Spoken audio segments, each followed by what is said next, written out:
Well, thank you very much. Let me begin, first of all, by telling everyone something that you all agree with, I know, and that is that the work of the foundation is extraordinarily important. I'm absolutely delighted to be here, to be a part of this event, to support the foundation, because the work that they are doing right now, the contributions they're making to improving early learning in the state of Washington is remarkable. So I'd like to ask all of you to please join me one more time in thanking the board of directors and the leadership of the foundation for their fabulous work. Thank you.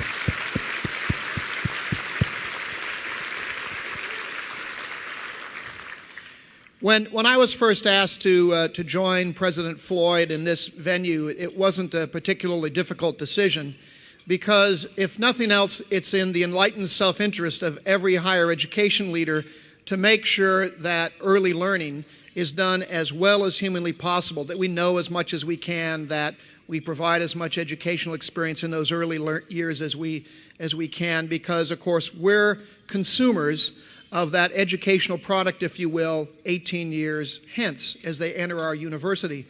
But that's really far too simplistic a notion of why this is important to us.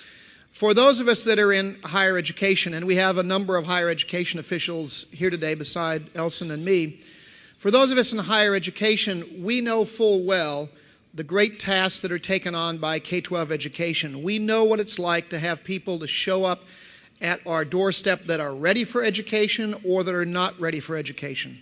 It is utterly heartbreaking as an educator to see someone enter a university who's not prepared, who fails in that experience, and then whose life goes off in a different trajectory that may not be as successful for them. Imagine now if that occurred at 5 years of age, when they enter kindergarten, and they're not ready to read, they're not ready to start doing kindergarten level work, and their first educational experience in an organized setting is a failure, and they feel a failure. What's the probability that that person is going to walk onto my campus 13 years later and be ready to succeed at the University of Washington? It is, for all intents and purposes, zero.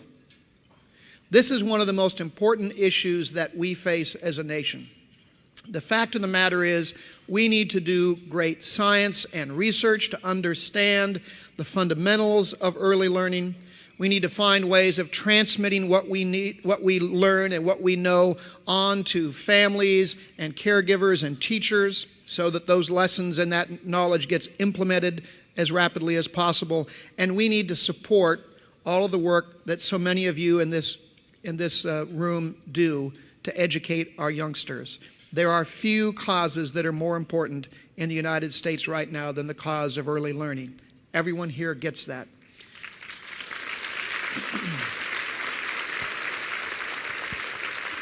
But you know, when I'm down in Olympia or in Washington, D.C., or meeting with donors and talking about all of the issues that we need funding for, we do indeed have to make the case for support for early learning, both the research and the teaching and the delivery of services. We do need to have philanthropic efforts like the foundation going on. We do need to make sure that we in the higher education institutions are doing everything we can. And I'm delighted that the theme for this event is collaboration, because there is no subject that I can think of that requires more collaboration than working around early learning. But it also, for us to be successful, takes one other key ingredient. And it's frankly the scarcest sometimes, and it's the most difficult to conjure up. And that is, we need political will. We